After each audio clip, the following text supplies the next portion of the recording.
nung ginagawa niyo yung unang Hello, Love, Goodbye. Tapos yung ngayon, kasi marami na rin nagbago kay Kat. Sobra. I mean, nung ginagawa namin yung Hello, Love, Goodbye ni Kat, I've always known her to be this jolly, happy-go-lucky, relaxed type of girl. Pero right now, she's a woman already. She knows what she wants. She knows herself better than anyone.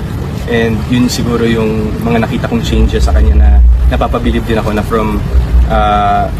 from this girl that I knew 5 years ago, she's now a lady making her own choices and decisions right now. Nakakatuwa lang how the time has changed and the time has contributed to the growth of both of us.